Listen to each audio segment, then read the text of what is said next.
Brought to you by TechnoSpark 20 series smartphones.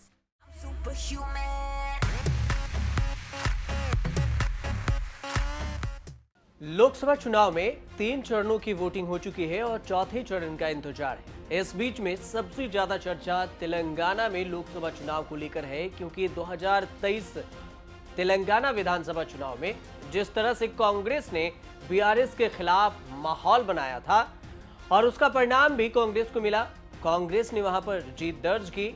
के चंद्रशेखर राव के खिलाफ सत्ता विरोधी लहर की भावनाओं और अपनी गारंटी के आधार पर कांग्रेस पार्टी ने बीआरएस को हराया था और रेवंत रेड्डी तेलंगाना के नए सीएम बने। दूसरी ओर देखा जाए तो राष्ट्रीय स्तर पर बीआरएस को नुकसान भी उठाना पड़ा था। तेलंगाना की सभी 17 सीटों पर चौथे चरण में मतदान है। कांग्रेस पार्टी 2019 से बेहतर करेगी, ये उसके प्रदर्शन पर निर्भर करेगा। लेकिन एक सवाल आपके भी मन में उठ रहे होंगे कि क्या कांग्रेस को तेलंगाना में बढ़त मिल सकती है और बीआरएस कमजोर हो रहा है क्या?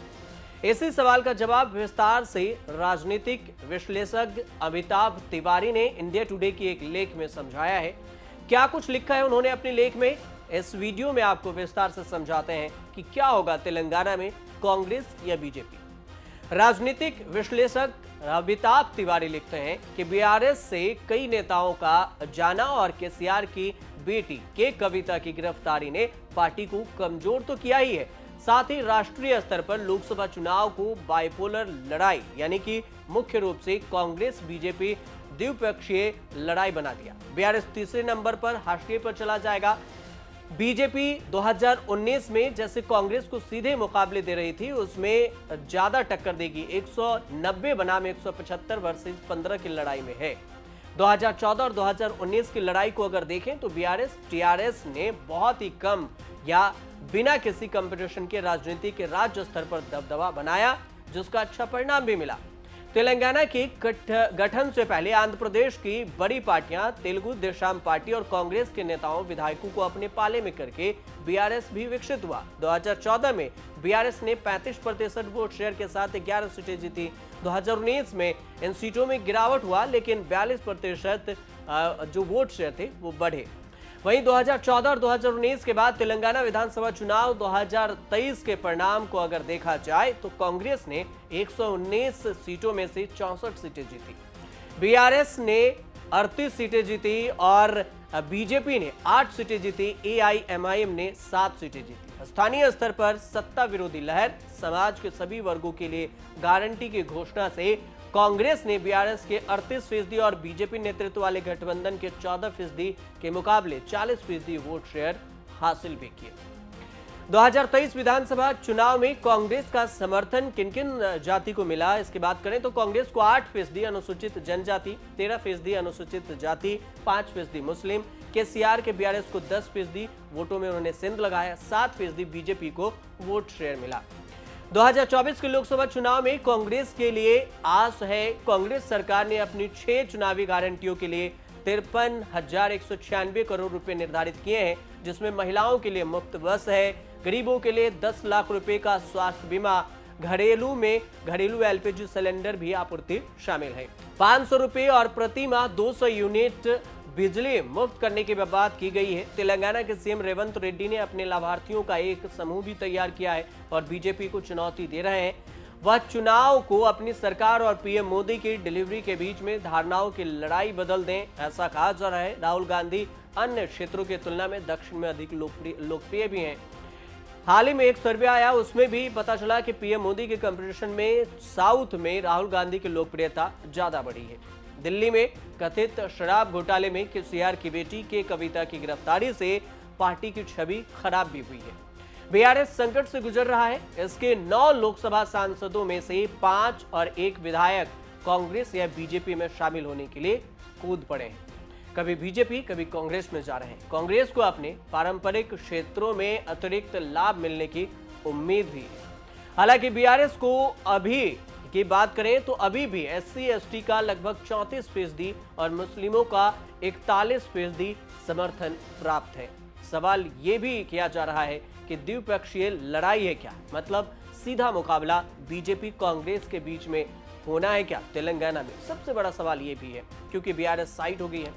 2019 के आम चुनाव में बीजेपी को 20% वोट मिले थे। 2018 के विधानसभा चुनाव को देखें तो वोट शेयर लगभग 3 गुना बढ़ा। नए चुनाव में वोट प्रतिशत देखें तो 14% वोट की उम्मीद थी। मोदी फैक्टर लगभग चुनाव में उनके प्रदर्शन को बेहतर बनाने में मदद भी करेगा, ऐसे भी उम्मीद है। तेलंगाना, उत्तर और हैदराबाद में बीजेपी मजबूत है, लेकिन इसे दक्षिण और मध्य क्षेत्रों में चुनौती का सामना करना पड़ रहा है। 2019 में भगवा पार्टी यानी कि बीजेपी 4 सीटों में से कुल लगभग आधा हिस्सा उन्हें मिला। इसकी उपस्थिति काफी हद तक केंद्र में था। अन्य राज्यों के विपरीत बीजेपी ओबीसी कार्ड को तोड़ने में सक्षम नहीं है। राज्य की इकाई को माने तो संजय गांधी अप्रत्याशित रूप से समुदाय को टारगेट करने में सफल नहीं है।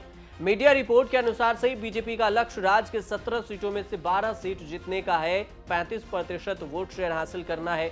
दक्षिण में अपने मिशन 50 को पूरा करने के लिए बीजेपी के लिए लगभग तेलंगाना में बेहतर प्रदर्शन करना आवश्यक हो जाएगा।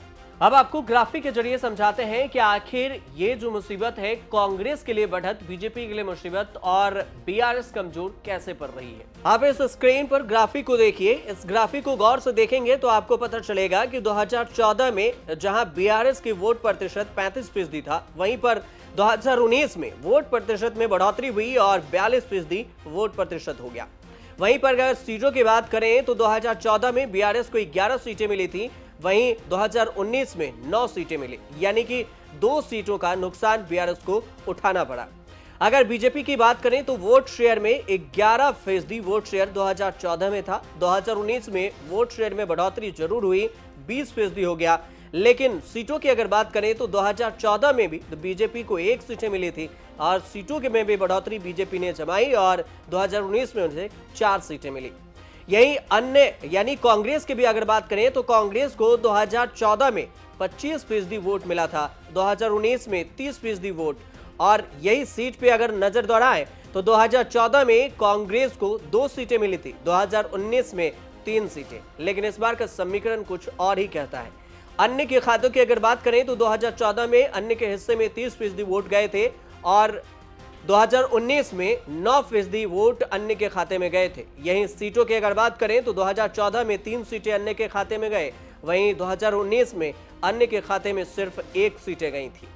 यानी कि 35 से सीधे 42% का कंपटीशन बीआरएस की बात करें तो उसे मिला था 2014 के मुकाबले 19 में, लेकिन सीटों में नुकसान भी हुआ था। 11 से 9 सीटों पर बीआरएस आ गई थी।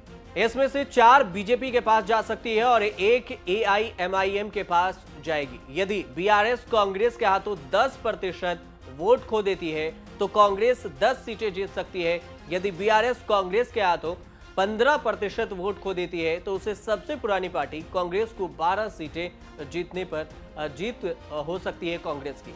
वहीं दूसरा तर्क ये भी है कि कोई ये भी तर्क दे सकता है कि विधानसभा चुनाव में बीआरएस के पास बचा वोट शेयर काफी हद तक कांग्रेस विरोधी वोट है और यह सबसे पुरानी पार्टी यानी कांग्रेस को स्थानांतरित नहीं हो सकता है, नहीं जा सकता है। इसके बजाय यह बीजेपी के पास भी जा सकता है। अगर ऐसा हुआ तो क्या कुछ परिस्थिति सामने आएगी, ये भी समझ लीजिए। 3 परिस्थितियां सामने आ सकती है। सबसे पहले कि यदि बीआरएस बीजेपी को 5% वोट दे, यदि बीआरएस का वोट चला जाए बीजेपी में तो बीजेपी और कांग्रेस 5-5 सीटें जीत सकती है, जिसमें 6 बीआरएस और 1 एआईएमआईएम को मिलेगी।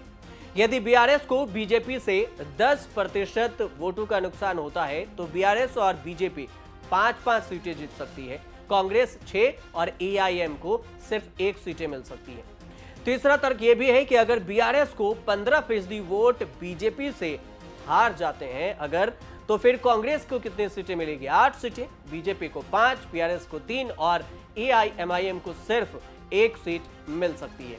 अगर तीनों को मिलाकर देखा जाए तो इस तरह से यहां पर कांग्रेस के लिए फायदे की बात होगी। इसी साल फरवरी में इंडिया टुडे ने एक देश का मिजाज सर्वे किया था जिसमें सबसे पुरानी पार्टी कांग्रेस के लिए 10 सीटों की भविष्यवाणी भी की गई थी। यह देखना अभी भी बाकी है कि कांग्रेस इस गति को पकड़ पाती है और तेलंगाना में आगे बढ़ पाती है, बढ़त बना पाती है या फिर नहीं। हालांकि इन सारी चीजों से पर्दा तब उठेगा जब 13 मई को चुनाव होंगे और 4 जून को चुनाव का परिणाम आएगा। उसके बाद पता चल पाएगा कि आखिर तेलंगाना में किसने कितना बढ़त बनाई, कौन तेलंगाना को जीत सका लोकसभा चुनाव के सीटों के बीच में। फिलहाल आप देखते रहिए न्यूज़ तक।